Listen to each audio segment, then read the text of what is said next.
근데 중요한 건 뭐다? 배우자랑 나랑 12억 5천만 원을 각각 소명해야 돼. 야, 장난 아닌데. 배우자 자금은 안 되면 이거 중요세 이제 때려 맞는 거죠. 대출이 안 됩니다. 그러니까 이런 시스템을 모르고 이제 취득세 어떻게 되겠지 뭐 이런 사람도 있고 그러면 안 된다. 가장 많이 알아보는 게 그 휴대폰 요금제인 것 같아요. 주택 살 때는 오히려 용감해. 그 최근에 이제 똘똘한 한채가 너무 유행이잖아요. 저도 너무 많이 느끼거든요, 피부로. 맞습니다. 근데 그분들이 사고 싶어하는 입지는 정해져 있더라고요. 맞습니다. 뭐 누구나 그렇겠지만 네. 좋아 보이는 것들로 쏠릴 수밖에 없는데 그곳에 있는 아파트들은 뭐 33평 기준을 보면 뭐 10억에서 20억 넘는 것도 많고 근데 그 주택들이 대부분 다 막 고가 주택이 들어가기도 하거든요. 맞습니다. 이분들이 처음에 이제 부동산 매매를 할 때 아무것도 모르고 그냥 이렇게 막 진행하는 분들이 있더라고요. 진짜 있더라고요. 생각보다 많아요. 그래서 깜짝 놀랍니다. 이분들이 취득 단계부터 시작해서 보유 매도할 때까지 좀 어떤 부분들을 체크하고 어떤 부분들을 알아야 되는지 조금 안내해 주시면 좋을 것 같아요. 우선은 세금이 뭐가 있는지도 모르시는 분이 있더라고요. 진짜 있을 수 있죠. 특히나 제가 코인으로 부동산 사신 분은 취득세가 뭐예요 이러더라고요. 뭐 어디서부터 말? 코인은 취득세가 없을 테니까. 네. 그러니까 어디서부터 말을 해야 되지? 제가 순간 멍해져가지고 이제 부동산 말 그대로 주택을 취득을 하면 일반적인 비주택과 다른 취득세가 적용이 됩니다. 일반 비주택은 이제 4.6% 단일 세율인데 이제 주택을 취득한다 그러면 이게 1%에서 3%대예요. 첫 주택만. 무주택자가 처음 취득한 것만. 근데 옆에 곁다지가 붙으면 이게 뭐 이런 식이야. 3.3에서 뭐 3.5%까지 약간 0.2% 정도 변동이 생겨요. 그래서 국민주택 규모 이상이냐 이하냐로 또 따지는 게 있고, 그 다음에 내가 가액이 6억 원이냐 6억 원에서 9억 원 사이냐 아니면 9억 원 이상이냐에 따라서 또 취득세가 달라져요. 그러니까 6억 원대까지는 1%, 6억에서 9억 원은 2%, 그 다음에 9억 원에서 이상은 3%거든요. 그러니까 사실은 엄청나게 가액의 차이가 나요. 그러니까 5억 원짜리 취득하면은 1.1%니까 뭐 하면 550만 원? 근데 이게 갑자기 10억짜리 사면요 3배가 올라가잖아요. 3.3%가 되니까. 야, 근데 지금은 10억도 그렇게 비싼 주택 아닌 것 같은데. 그렇죠. 그러니까 취득세 최고 세율을 맞으니까 기분이 좀 이상하긴 하네요. 맞아요. 그래서 취득세 과표에 대한 이동도 좀 있어야 되지 않냐. 그 얘기도 있는데 이게 세수가 과연 이제 그런 부분 때문에 쉽진 않을 것 같아요. 그러니까 웬만하면 이제 다 3.3, 3.5%니까. 그러면 부동산 가격 2배 올랐지만 세금은 3배 차이가 나니까, 그러니까 10억짜리 사면 3%대 나오면 3천만 원이니까 사실 취득세는 6배 올라요. 500만 원짜리가 3천만 원 되는 꼴이니까. 근데 이제 취득세는 대출이 안 됩니다. 그러니까 이런 시스템을 모르고 이제 취득세 어떻게 되겠지 뭐 이런 사람도 있고 그러면 안 된다. 취득하고 나서 이제 또 보유 단계에 또 세금도 있고, 그다음에 이걸 팔 때 양도소득세도 있죠. 그래서 하나씩 좀 말씀을 드려보도록 할게요. 좋죠. 보유했을 때 뭐 금액이 뭐 한 10억대다라고 하면 뭐 보유세가 그렇게 부담될 것 같지는 않긴 하거든요. 어떻게 보세요? 맞아요. 그 정도는 이제 재산세는 어쩔 수 없이 내야 되는 거고, 그렇죠. 일부 나오면은 내는 거고. 근데 그것도 뭐 임대주택이니 뭐 이런 거 등록하면 재산세는 좀 줄어들기도 하는데, 근데 임대주택은 사실 저는 많이 권할 수는 없을 것 같아요. 과거의 정책이 좀 이제 오락가락 한 적이 있었어가지고, 이제 외상 입은 분들이 좀 있어가지고, 이거 말씀드린 이유는 최근에 6년 단기 임대주택이 다시 부활을 했기 때문에.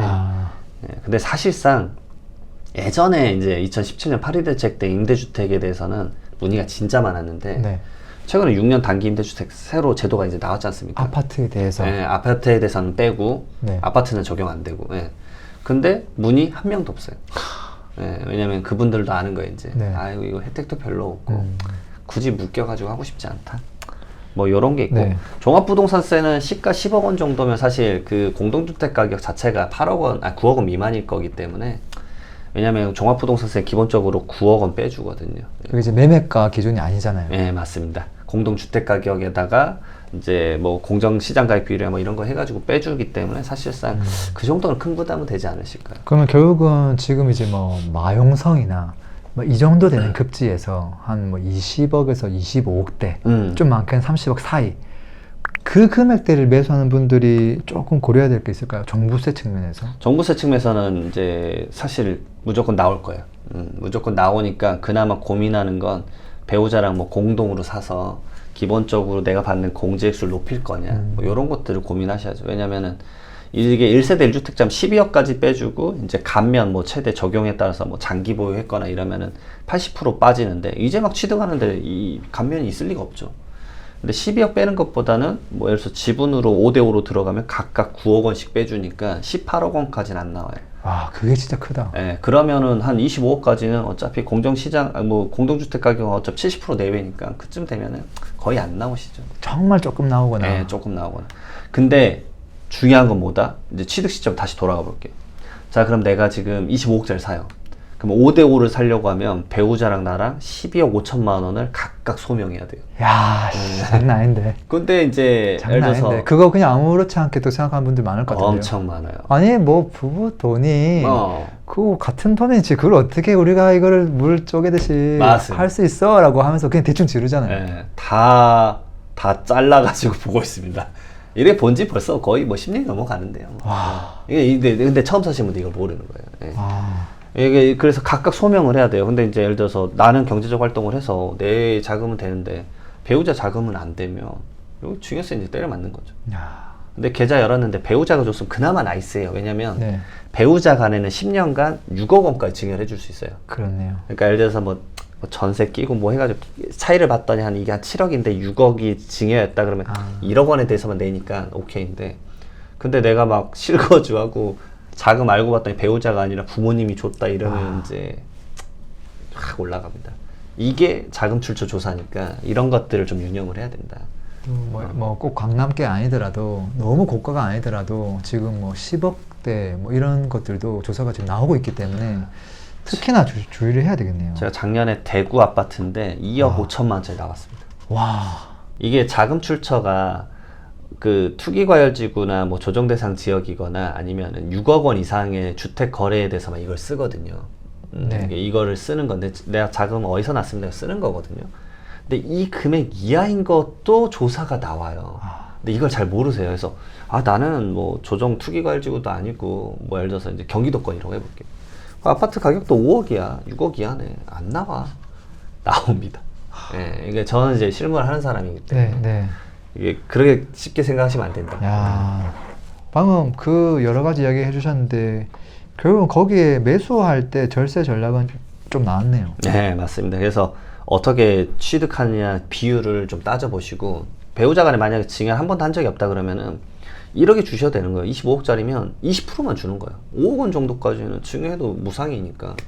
그러니까 내가 이게 자금 줘가지고 산 거다. 그러면은 증여 이슈가 안 생기죠. 오히려. 그리고 배우자가 소득이 없다 그러면 저는 무조건 웬만하면 지분 주라 그래요. 사랑하시죠?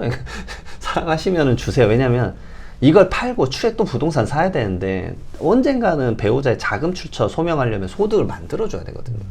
그러니까 지금 10년간 6억 원 줄 수 있기 때문에 미리미리 6억 원 정도 증여하고 계속 올라갈 때마다 본인의 이제 부동산을 팔고 샀던 그런 이력으로 소명을 하게끔 하는 게 좋다. 이게 말씀드려요. 야, 그러면 만약에 누군가가 두 부부가 뭐 한 10년 동안 살았는데 한 채를 갖고 있어요. 근데 그 한 채가 남편 명의예요. 근데 뭐 갈아타기를 하고 싶어. 시드가 조금 있어. 네. 통장에. 돈을 더 보태서 갈아타기 할 거 아니에요. 네. 근데 명의가 남자 거잖아요. 네. 이랬을 때 이걸 팔고 당연히 가려고 하는 건데 판 다음에 통장에 있는 거 합쳐가지고 보통 한 방에 빡 가거든요. 네, 맞아요. 이건 이제 탈날 수 있다는 거고. 근데 이거를 조금 슬기롭게 처리하려면 애초에 팔아서 현금을 증여하는 게 나을까요? 이 부동산을 갖고 있는 상태에서 이 지분을 미리 조금 주고 그 다음에 팔고 이렇게 가는 게 나을까요? 저는 그 1주택자라고 하고 비과세를 받는 상황이라고 한다면 그 지분을 주는 건 반대. 어차피 비과세니까. 네, 근데 왜 굳이 그 증여를, 왜냐면 부동산 지분을 하면 증여 취득세를 내야 돼요. 그러니까 거래 비용을 왜 굳이.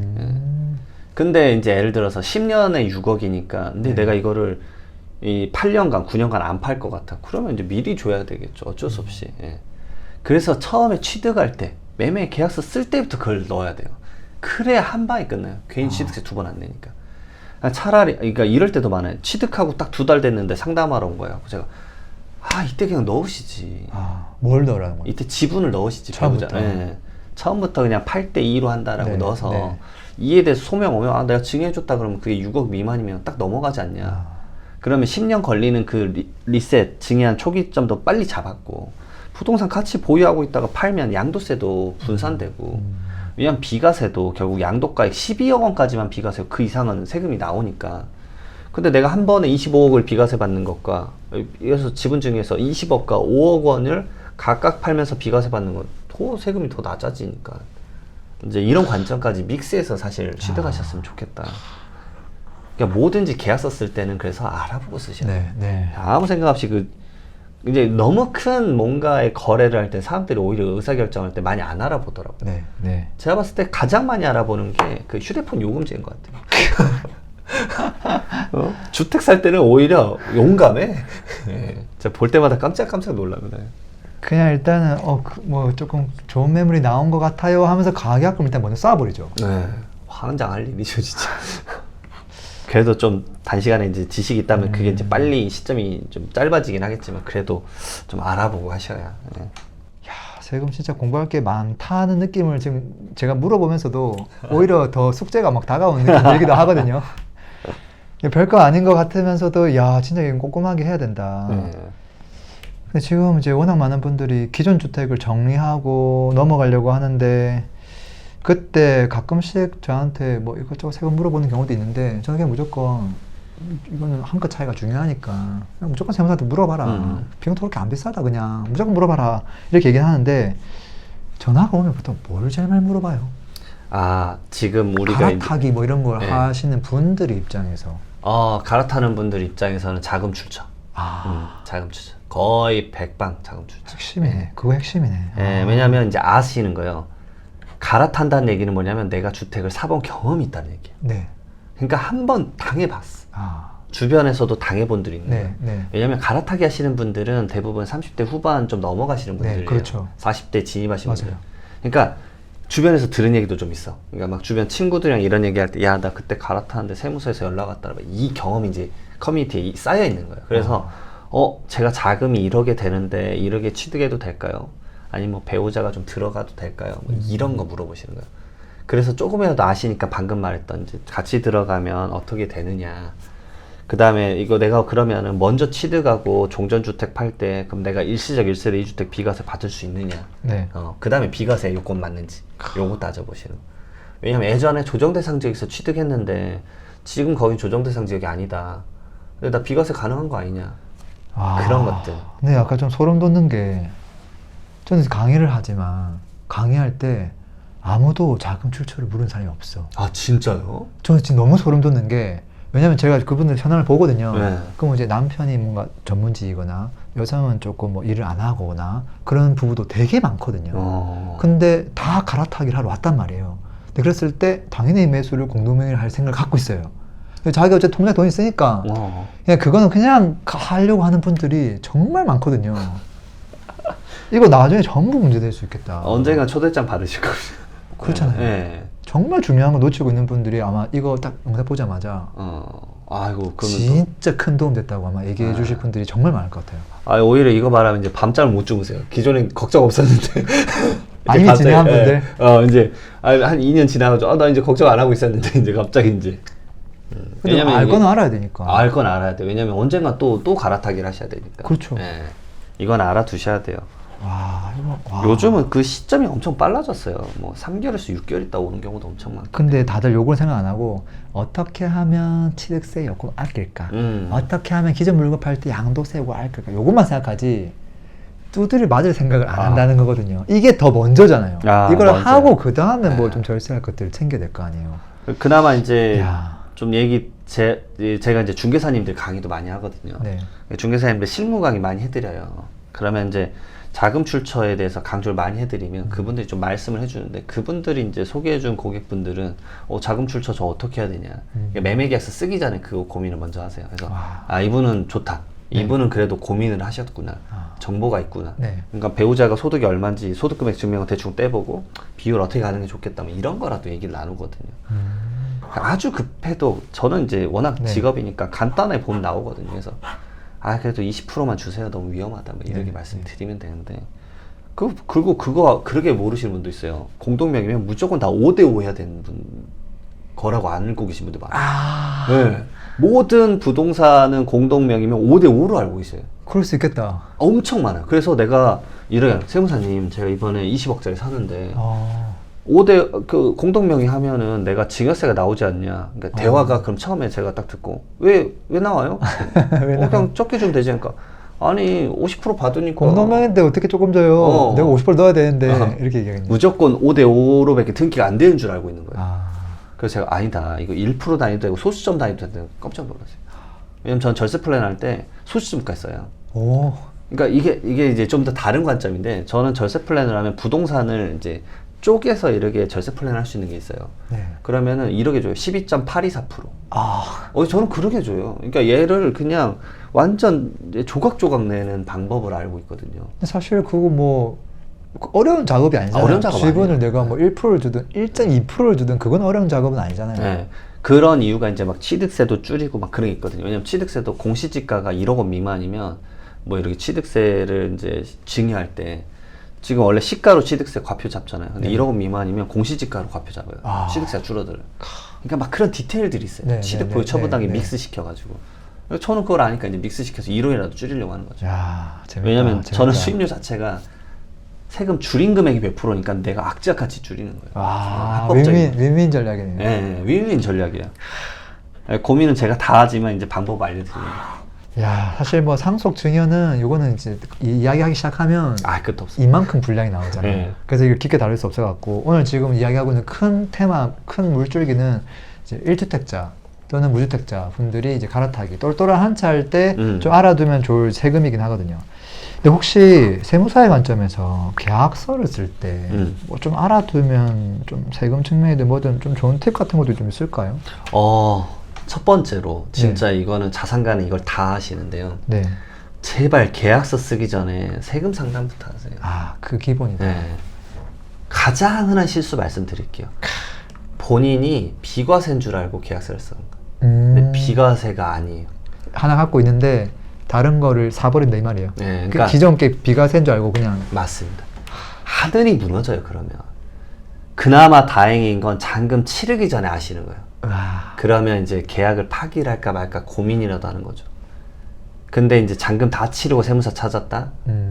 답 하나도 없어요. 그렇네요. 그러면 나는 비과세인 줄 알고 당연히 세금 0원인 줄 알았다고요. 근데 그 금액이 진짜 차이 크잖아요. 이제 이런 분도 있었어요. 12억에 딱 팔았어요. 그래서 자기는 비과세 오케이. 근데 비과세가 아니었던 거예요. 그래서 세금 3억 나왔죠. 그래서 진짜 세무사님 진짜 맞냐? 너 세무사 맞냐? 진짜 저한테 이랬어요. 와. 그래서 제가 조목조목 조항이랑 다 말해줬더니 충격 먹어가지고. 왜냐면 자기는 당연히 비과세인 줄 알았고 주변에서도 비과세라고 말해줬대요. 근데 만약에 그분이 그걸 미리 점검을 받았다면 계약서를 안 썼겠죠. 안 썼을 네. 거고. 그러니까 저는 이렇게 말씀드려요. 강의 갈 때마다 저희가 이제 주로 하는 게 양도상속 증여니까 네. 처음에 강의할 때마다 항상 그래요. 자, 여러분들 평생의 양도상속 중에 5번 정도 경험할 거다. 근데 주택이나 이런 거 투자를 많이 하시면 딱 요 정도다. 생각해봐라. 이 손 넘어가면 그러면 이제 그 사람은 진짜 사업가인 거고. 디벨로퍼도 거의 뭐. 디벨로퍼죠. 대부분 이 정도 내외다. 근데 잡아라. 여러분들 연말정산, 근로소득자며 그 다음에 사업하시면 종합소득세 15번, 20번씩 냈을 거다. 근데 그런 세금하고 이건 완전 분류가 다르다. 왜냐? 종합소득세는 매년 수차례의 거래가 일어나는 거잖아요. 내가 식당을 하면 하루에 얼마 팔았고 얼마 썼고 이게 막 모여가지고 세금 얼마 계산되는 거라 정말 수백 건의 거래거든요. 수만 건의 거래고. 근데 양도상속증여는 그냥 1억이 있다가 탁 한 건이에요. 그렇죠. 근데 이 판단 잘못하면 세금이 몇 억인 거예요. 그러니까 일반적으로 이제 연말정산하거나 뭐 근로소득자거나 이런 분들은 세금을 1,000만 원씩 내본 적이 거의 없으실 거예요, 사실. 많지는 않으실 거예요. 근데 그 한 번 세금이 억 단위 나오는 거를 되게 우습게 여기시더라고요. 그래서 저는 제발 계약서 쓰기 전에 세무사 찾아가서 그러면 이제 이렇게 말씀하실 거예요. 이 영업하러 왔네. 어차피 저 상담 못 받아요. 저 내년 여름까지 상담 다 차가지고. 그러니까 제가 제 진심으로 말씀드린 거예요. 제발 알아보고 해라. 요즘 많은 실수가 그겁니다. 조정대상 지역 때 취득을 했었어요.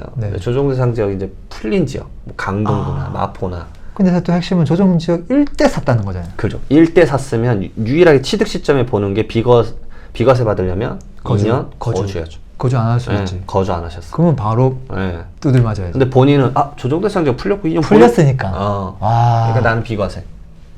이렇게 알고 계신 가장 대표적이고 그거 말고도 많겠지. 근데 진짜 헷갈릴 수 있겠다. 두 번째로 최근에 온 거예요. 네. 도시형 생활주택이랑 자기 하나 있는데 이거 그냥 팔면 비과세 아니냐.